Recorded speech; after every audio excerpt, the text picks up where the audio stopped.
Viewers, apakah kamu masuk dalam tim sepatu atau sandal nih? Yap, kedua alas kaki ini tak hanya menjadi pelindung kaki kita saat beraktivitas, namun juga sekaligus sebagai penunjang penampilan kita. Nah, bagi kamu yang senang tampil casual dan santai, namun tetap ingin terlihat stylish dengan menggunakan slipper atau sandal, ada beberapa model sandal wajib kamu punya karena tengah hits pada tahun ini. Kira-kira apa saja? Kita simak sama-sama ya.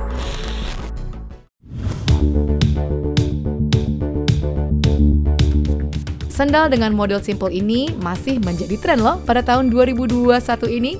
Model sandal ini mudah sekali untuk dipadukan dengan berbagai busana. Mulai dari dress santai sampai dengan tampilan casual seperti celana jeans atau denim. Untuk pilihan warna earth tone sepertinya akan menjadi pilihan yang sempurna untuk look kamu sehari-hari.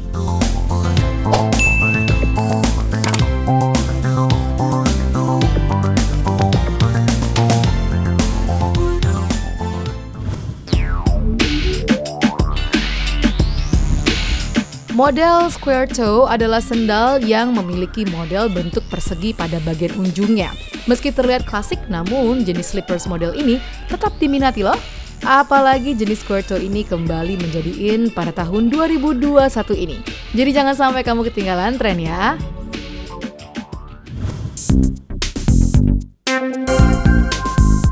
Siapa sih yang gak suka sandal jepit? Yang lebih keren disebut flip-flop? Jenis sandal ini adalah sandal paling nyaman. Dengan material yang terbuat dari karet ringan, membuat langkah kita semakin nyaman. Nah, buat kamu para pecinta sandal jepit, kamu harus segera mengoleksi jenis flip-flop dengan warna-warna pastel. Untuk tampilan yang lebih catchy, kamu bisa memilih jenis sandal jepit dengan model yang tebal, dengan berbagai hiasan pada bagian atasnya.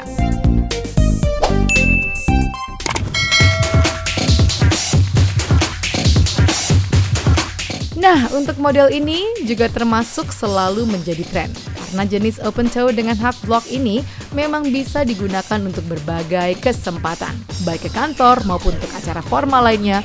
Hanya saja kita bisa menyesuaikan warna yang ingin kita kenakan.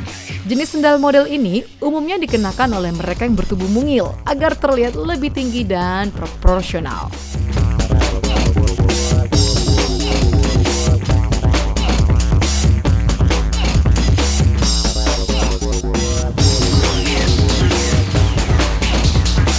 Bila kamu ingin membuat statement dengan alas kaki yang sedang trendy, mungkin sandal dengan aplikasi ruffles dan hiasan rumbai adalah pilihan yang paling tepat.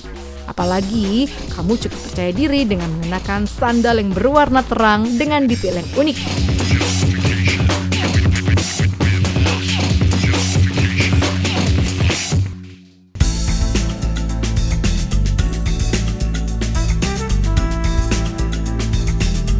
Di masa pandemi seperti sekarang ini, kita dituntut untuk bisa menjaga diri dengan mengikuti protokol kesehatan yang ada.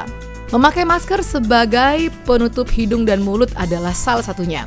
Berkurangnya aktivitas di luar rumah membuat kita jarang mengenakan makeup, seperti di masa sebelum pandemi.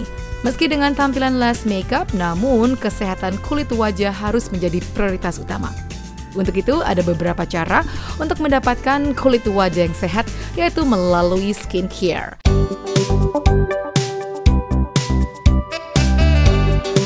Saat ini skincare yang beredar di pasaran sudah sangat banyak, mulai dari harganya yang affordable, lalu ada juga skincare yang dirilis oleh beberapa selebriti dunia seperti Fenty Skin dari Rihanna atau Kylie Skin dari Kylie Jenner.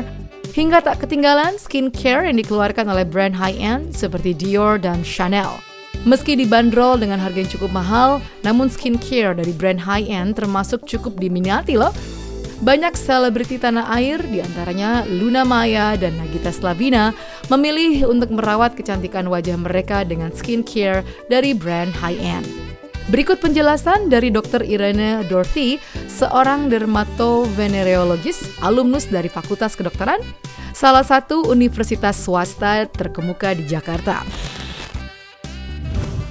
pastinya yang saya bisa infokan adalah krim racikan dokter yang lebih tepat untuk mengatasi keluhan kulit dari pasien.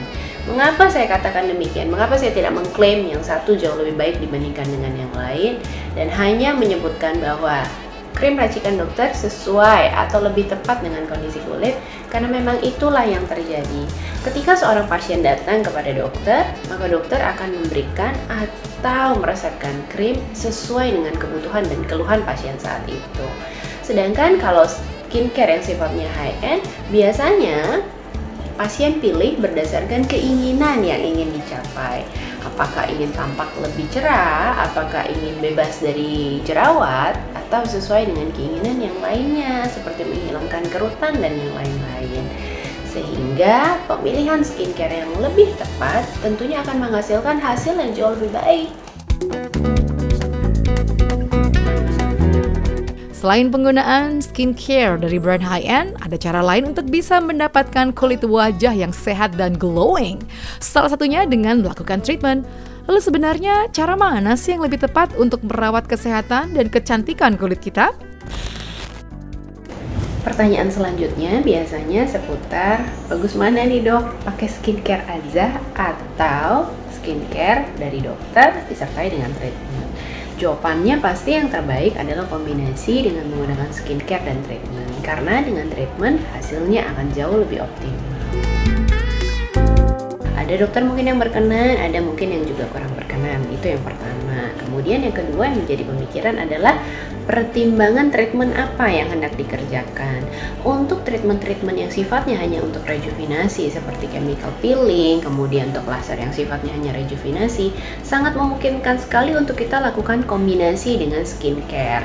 Biasanya setelah melakukan treatment, dokter akan memberikan krim yang sifatnya anti-iritasi untuk menstop skincare yang ada di rumah sehingga wajah benar-benar beristirahat hanya dengan krim anti-iritasi tersebut.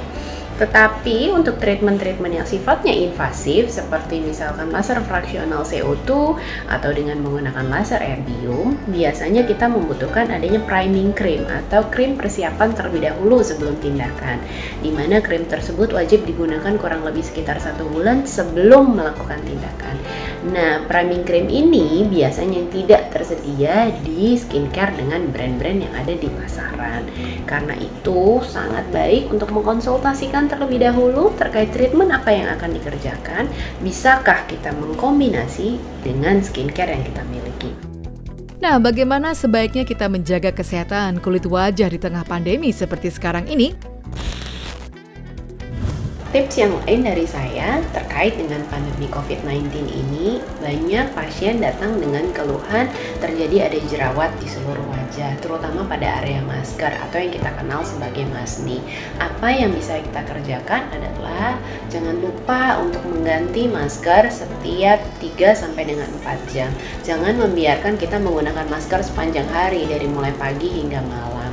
Kemudian yang kedua yang harus diingat adalah kita mengoleskan pelembab terutama pada area masker dengan tujuan adalah melindungi kulit dari gesekan dari masker itu sendiri. Dan jangan lupa segera setelah beraktivitas selalu ingat untuk mencuci wajah. Pertanyaan selanjutnya, apa yang menjadi skin goals dari para wanita Indonesia? Para wanita Indonesia memiliki kulit yang sifatnya sawo matang atau yang kita kenal sebagai skin Fitzpatrick 4 dan 5. Biasanya kalau pasien datang ke klinik yang mereka inginkan, satu dok, aku pengen tampak wajahnya lebih cerah, lebih glowing, lebih sling. Nah, itu dambaan para wanita Indonesia terutama saat ini. Nah, apa yang bisa kita kerjakan? Sedikit tips menarik dari saya. Pertama, silakan wajahnya dibersihkan 2 kali sehari dengan menggunakan gentle soap dan air. Kemudian jangan lupa untuk mengoleskan pelembab menyeluruh ke seluruh kulit wajah. Apabila hendak beraktivitas di luar dari rumah, silakan ditambahkan dengan menggunakan sunscreen. Sunscreen yang dipilih bisa mulai dari SPF 30 sampai dengan 50 tergantung kepada kebutuhan. Apabila kita hendak beraktivitas di luar rumah, harap diingat penggunaan sunscreen paling baik 30 menit sebelum beraktivitas. Kemudian tips yang ketiga, jangan lupa banyak konsumsi air putih. Tujuannya adalah untuk memberikan hidrasi pada kulit jauh lebih baik. Setelah itu, apa yang bisa dikerjakan? Jangan lupa tidur yang cukup dan teratur. Kulit wajah yang sehat adalah impian setiap wanita. Untuk itu, kita harus bijak dalam memilih cara yang tepat untuk bisa mendapatkan hasil perawatan wajah yang maksimal. Nah, jawabanku mudah sekali. Aku analogikan. Aku sehari-hari terbiasa dengan mengkonsumsi nasi. Kalau nggak makan nasi, rasanya nggak makan. Jika pasien belum ingin menggunakan treatment ataupun krim racikan dari dokter, it's okay. Silakan dipilih skincare, tidak harus dari brand yang sifatnya high-end, bisa juga dengan skincare yang biasa, tetapi sesuai dengan kebutuhan. Bukan berdasarkan review ataupun ajakan dari medsos. Pastikan Anda mengetahui kondisi kulit Anda dan memberi krim sesuai dengan kebutuhan kulit saat ini. Jangan dibeli atau jangan dipaksakan untuk dipakai apabila memang tidak sesuai dengan kondisi kulit.